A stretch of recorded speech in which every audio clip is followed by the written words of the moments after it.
There is a problem hidden inside every election. Not a scandal, not corruption, a math problem. If 3 people rank 3 choices, you can ask for rules that sound completely obvious. Respect the voters. Do not let one person secretly decide. And do not let a losing option change who beats who. Kenneth Arrow proved something brutal. Once there are at least 3 choices, no ranking system can guarantee all of that at once. Every fair-looking election is choosing which unfairness it is willing to live with. This is Arrow's impossibility theorem. Start with the simplest version. 3 voters, 3 options, A, B, and C. Voter 1 prefers A, then B, then C.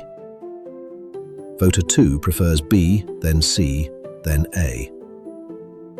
Voter 3 prefers C, then A, then B. Now compare them 2 at a time. A beats B. B beats C. But C beats A. That is the trap. The group is not acting crazy. Each voter is perfectly consistent. But the collective result can chase itself in a circle. Arrow did not begin by asking for perfection in a poetic sense. He asked for a few rules that sound almost too reasonable to argue with. First, unrestricted domain. Voters are allowed to rank the options however they actually feel. Second, unanimity. If everyone prefers A over B, society should not rank B over A. Third, independence of irrelevant alternatives. The group ranking between A and B should depend on how voters compare A and B, not on whether C appears, disappears, or changes position. And finally, no dictator. No single voter should always override everyone else. Here is the shock. Arrow proved that those rules do not peacefully fit together. If your system accepts every possible voter ranking, respects unanimous preferences, and keeps pairwise choices independent from irrelevant alternatives, then the system becomes dictatorial. Not necessarily politically dictatorial, mathematically dictatorial. There will be some voter whose ranking always controls the final social ranking. So if you demand all the other rules, the no dictator rule breaks. If you protect no dictatorship, then at least one of the other fairness rules has to break instead. There is no hidden perfect method waiting to be discovered. This is why the spoiler effect feels so strange. You think an election is asking one question: who should win? But a voting system is also asking a hidden question: which comparisons count, and which comparisons get distorted by the method? In plurality voting, a third candidate can split support and change the winner. In ranked systems, different trade-offs appear. In scoring systems, the intensity of a ranking matters in a different way. None of this means all systems are equally good. It means fairness has dimensions, and different systems protect different dimensions.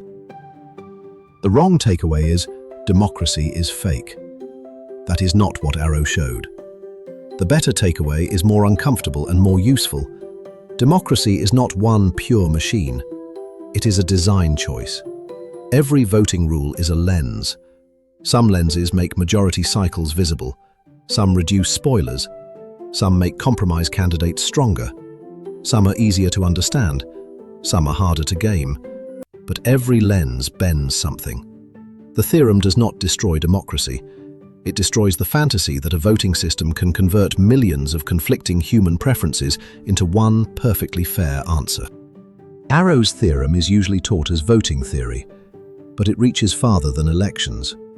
Anytime a group turns many private rankings into one public ranking, the same pressure appears. Search results, recommendation feeds, college admissions, hiring committees, policy priorities, even a family deciding where to eat. The moment there are 3 or more options and people disagree in different directions, the dream of neutral aggregation gets fragile. The system may look objective because it produces a list, but the list is not just the people's will, it is the people's preferences filtered through a rule. So the next time someone says, "Just use the fair system," listen carefully. They may mean the system that protects majority rule, or the one that prevents spoilers, or the one that rewards compromise, or the one voters understand fastest. Those are not always the same system. Arrow's impossibility theorem is not saying fairness is meaningless. It is saying fairness is plural. A society cannot escape trade-offs by hiding them inside a ballot. The real question is not which voting system is perfectly fair. The real question is, which kind of unfairness are we willing to make visible? This is Tom's Curiosity Cure. If your brain feels slightly broken right now, good. That means it's working. Hit subscribe for more big ideas and strange proofs that change the way you see the world. Until next time, stay curious.